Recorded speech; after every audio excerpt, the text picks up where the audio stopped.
Radicchio d'Oro 2015, infatti ho detto perché non mi avete chiamato prima? Siete dimenticati di me? Ah, ero in giro per il mondo, è vero?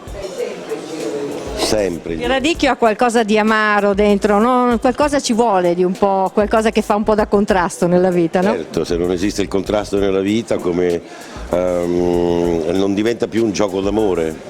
Il gioco dell'amore ha sempre un amore-odio, no? E qui è la stessa cosa.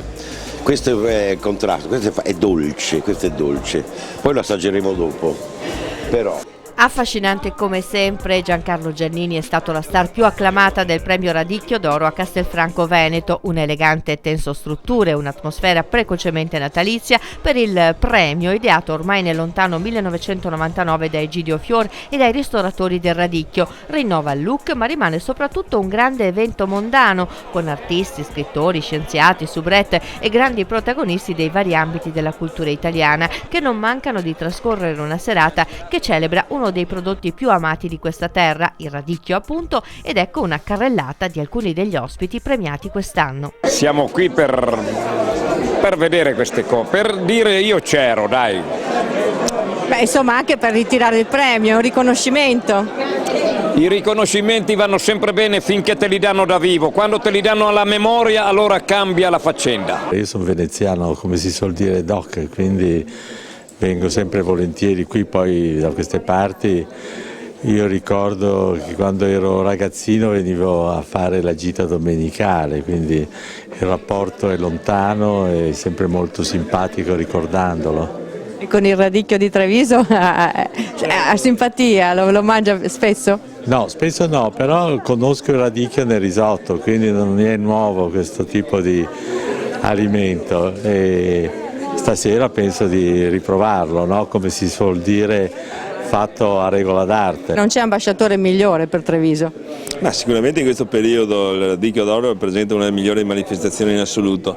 Abbiamo bisogno di fiducia e questa manifestazione, grazie a questi imprenditori avveduti che vedono avanti, sicuramente dà uno slancio in un periodo difficile. Siamo in una terra laboriosa e questo è un frutto dell'internazionalità. Anche nell'ortofrutta il Veneto sa un po' distinguersi.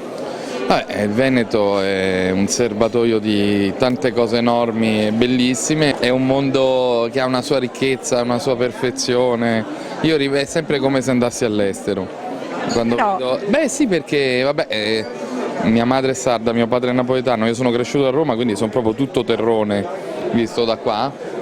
Quindi varcare il Po è un po' questa meravigliosa efficienza, questa pulizia, quest'ordine. Per 3 giorni sto in paradiso e poi dopo voglio un po' di smog e torno a casa. Tra tavole imbandite e prosecco a profusione, la proverbiale ospitalità di Patron Fior ha accompagnato gli ospiti in una cavalcata enogastronomica sui toni autunnali con il principe delle cicorie trevigiane, il rosso precoce, incontrastato re della tavola in questa stagione, insieme alla vezzosa cugina la rosa di Castelfranco. E per un matrimonio perfetto, anche con il freddo, un abbinamento con un'altra DOP di marca, la Casatella Trevigiana. Radicchio Rosso di Treviso in questa bellissima atmosfera qui da Fior, personaggi che sono meravigliosi, no? È qualcosa veramente di splendido. Casatella Trevigiana è un prodotto fresco, giovane, si sposa benissimo con questi piatti che ci sono, no? E siamo qui in una serata veramente meravigliosa. Non so come esprimere, no, questo contesto, questa forza che hanno i nostri ristoratori. La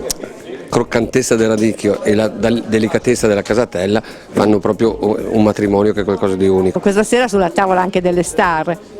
Ma certo, stasera imbandiremo il tavolo appunto per le star, conoscenza anche per loro delle nostre DOP, delle nostre tipicità, perché effettivamente è quello che noi ci siamo proposti da fare da sempre, proporre sempre di più la nostra qualità. E proprio i produttori di latte e il consorzio Casatella hanno voluto premiare un'altra raffinata produzione completamente trevigiana, la bottega vetraia di Marco Varisco. Un sapere artigiano apprezzato da generazioni, si pensi solo che i suoi cristalli stanno sulla tavola di 3 papi contemporanei, Giovanni Paolo II, Benedetto XVI e Francesco, oltre che in vari musei del mondo. Avete deciso di premiare un grande maestro vetraio e artigiano. Abbiamo pensato quest'anno di dare un premio a chi pensa e lavora, perché dare soltanto che quelli che pensano, quelli che insegnano, quest'uomo qui è un grande, porta avanti la tradizione di famiglia. Noi è stato un orgoglio come famiglia, quindi noi da 3 generazioni che appunto eseguiamo queste opere qui tutte a mano. Avete lavorato per 3 papi consecutivi. Sì, questa è stata una cosa che effettivamente a pensarci rende un po' così, dà un qualcosa di grande.